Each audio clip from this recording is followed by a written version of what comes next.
జాతీయ స్థాయిలో ఓ నినాదం దుమ్మురేపుతుంది. ఆమ్ ఆద్మీ పార్టీకి చెందిన 7గురు రాజ్యసభ సభ్యులను బీజేపీ చేర్చుకునేందుకు రెడీ అయిన నేపథ్యంలో మోడీ కాదంటే ఈడీ నినాదం ఇప్పుడు ఢిల్లీ వీధుల్లో కనిపిస్తుంది. ఎవరు అంటించారో ఎప్పుడు అంటించారో తెలియదు కానీ రాత్రికి రాత్రి ఢిల్లీ వీధుల్లో దుకాణాలు పెద్ద ఎత్తున పోస్టర్లు కనిపించాయి. దీంతో ఢిల్లీ మున్సిపల్ అధికారులు యుద్ధ ప్రతిపాదికన వీటిని తొలగించే పనిని చేపట్టారు. వాస్తవానికి అప్ లో ఉన్న వారంతా ఆ పార్టీ అధినేత కేజ్రీవాల్ కు అత్యంత విధేయులుగా పైరుంది. అయితే ఆప్ ను అంతం చేస్తామని గత ఏడాది కేంద్ర మంత్రి అమిత్ షా ఢిల్లీలో జరిగిన ఓ సమావేశంలో ప్రకటించారు.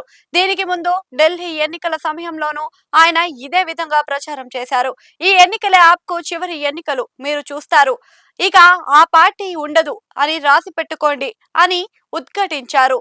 అయితే దీనిని కొందరు లైట్ తీసుకున్నారు. కానీ కేజ్రీవాల్ మాత్రం అప్రమత్తంగానే ఉన్నారు. అయితే నిన్న మొన్నటి వరకు బీజేపీ ఈ విషయంపై మౌనంగానే ఉంది. కానీ ఈలోగా ఢిల్లీ కోర్టు మద్యం కేసులో కేజ్రీవాల్ సహా ఆప్ నేతలకు, ఈ కేసులో ఉన్న కవిత సహా ఇతరులకు క్లీన్ చిట్ ఇచ్చేసింది.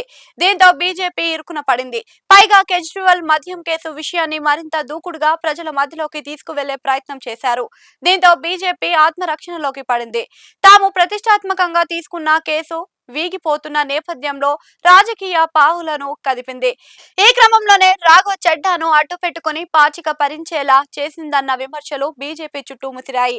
ఇటీవల ఆప్ నేత అశోక్ మిట్టల్ ప్రైవేట్ విశ్వవిద్యాలయంపై ఈడీ దాడులు, అధికారులు దాడులు చేశారు. ఈ జాబితాలో ఇతర నాయకులు కూడా ఉన్నారన్న చర్చకు జరిగింది. ఇది జరిగి 4 రోజులు కూడా గడవకుండానే వారంతా బీజేపీ తీర్థం పుచ్చుకునేందుకు రాఘవ చడ్డా వెంట పయనించారు అనేది ఇప్పుడు మోడీ కాదు అంటే ఈడీ నినాదం ఆప్ పెద్ద ఎత్తున ప్రచారంలోకి తీసుకువచ్చింది.